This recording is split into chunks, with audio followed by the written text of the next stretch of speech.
भारत को इस मामले में मिला पहला स्थान, पर लोग कह रहे हैं कि काश ऐसा ना होता तो बेहतर होता। भारत को नंबर 1 यानी उच्चतम स्थान का तमगा मिला है, पर इस तमगे से किसी को भी खुशी नहीं होगी।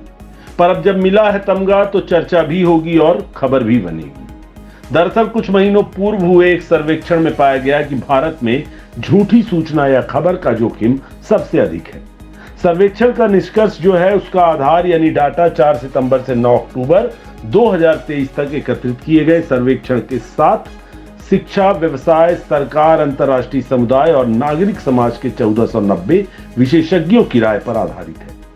सभी जोखिमों में से संक्रामक रोगों, अवैध आर्थिक गतिविधि, असमानता और श्रम की कमी से पहले गलत सूचना और गलत सूचना को विशेषज्ञों द्वारा भारत के लिए नंबर 1 के जोखिम के रूप में चुना गया था।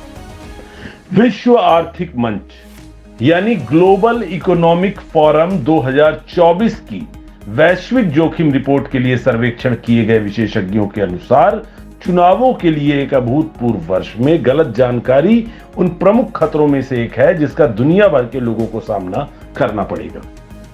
चार्ट 34 आर्थिक, पर्यावरणीय, भू राजनीतिक, सामाजिक और तकनीकी जोखिमों की रैंकिंग के आधार पर अगले 2 वर्षों में विश्लेषण किए गए देशों के चयन के लिए गलत सूचना और दुष्प्रचार को किस हद तक समस्या माना जाता है यह दर्शाता है। दुष्प्रचार को उन स्थितियों के रूप में परिभाषित किया गया है जहां लेखक ने जानबूझकर अपने दर्शकों को गुमराह करने की कोशिश की है। गलत सूचना उस जानकारी का वर्णन करती है जो वास्तविक विश्वास से फैलाई गई है लेकिन उतनी ही हानिकारक हो सकती है जैसा कि कभी-कभी साजिश सिद्धांतों के मामले में होता है। रिपोर्ट में यह भी कहा गया है कि भारत वह देश है जहां दुष्प्रचार और गलत सूचना का खतरा सबसे ज्यादा है। सभी जोखिमों में से संक्रामक रोगों, अवैध आर्थिक गतिविधि, असमानता, धन आय और श्रम की कमी से पहले गलत सूचना और दुष्प्रचार को विशेषज्ञों द्वारा देश के लिए नंबर 1 जोखिम के रूप में चुना गया था। लगभग 1.4 बिलियन लोगों के देश में दक्षिण एशियाई राष्ट्र का अगला आम चुनाव अप्रैल और मई 2024 के बीच होने की उम्मीद है। भारत में लोकसभा चुनाव हो भी रहे हैं।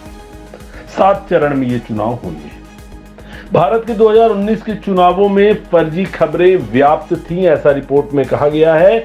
इसमें वाइस ने बताया था कि कैसे पार्टियों ने समर्थकों को भड़काऊ संदेश फैलाने के लिए व्हाट्सएप और फेसबुक के प्लेटफॉर्मों को हथियार बनाया था, जिससे यह आशंका बढ़ गई थी कि ऑनलाइन गुस्सा वास्तविक दुनिया की हिंसा में फैल सकता है।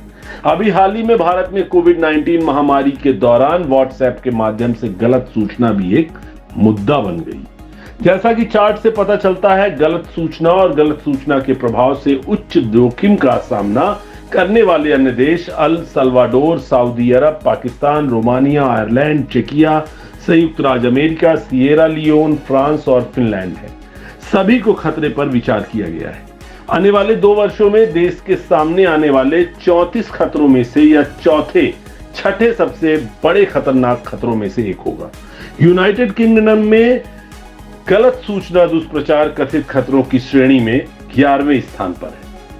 WEF विश्लेषकों का निष्कर्ष है, इन चुनावी प्रक्रियाओं में गलत सूचना और दुष्प्रचार की मौजूदगी नवनिर्वाचित सरकारों की वास्तविक और कथित वैधता को गंभीर रूप से अस्थिर कर सकती है, जिससे राजनीतिक अशांति, हिंसा और आतंकवाद और लोकतांत्रिक प्रक्रियाओं को दीर्घकालिक क्षरण का खतरा हो सकता है। यह रिपोर्ट जनवरी 2024 में प्रकाशित की गई थी।